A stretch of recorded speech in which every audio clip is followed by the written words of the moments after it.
Kas man yra laimė? Aš pasakysiu tiesiog iš visai neseniai turėtos patirties. Iš tikrųjų, man laimė yra pasikeisti šaldymo kameros lentyną.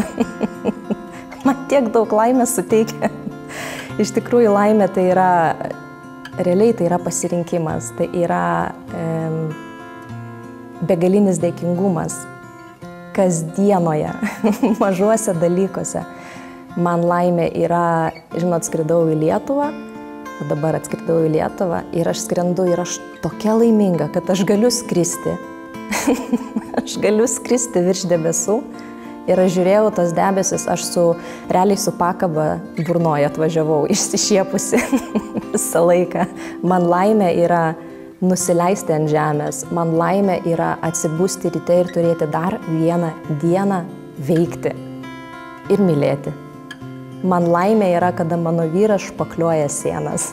Aš žiūriu ir aš esu tikrai nuoširdžiai labai laiminga. Tai man laimė yra mažuose, kasdieniuose dalykuose.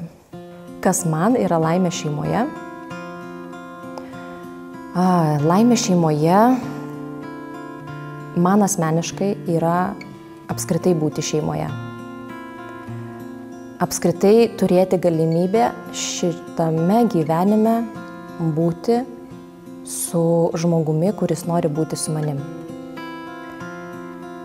Kada vienas kitą renkamės kiekvieną dieną, nes labai dažnai turime tokių pokalbių ir mes labai dažnai vienas kitam dėkojame. Ir laimė šeimoje yra tiesiog, žinot, kartais tiesiog apsikabinti ir apsikabinti artimą žmogų, turėti tokį žmogų šalia ir realiai kurti kartu su juo.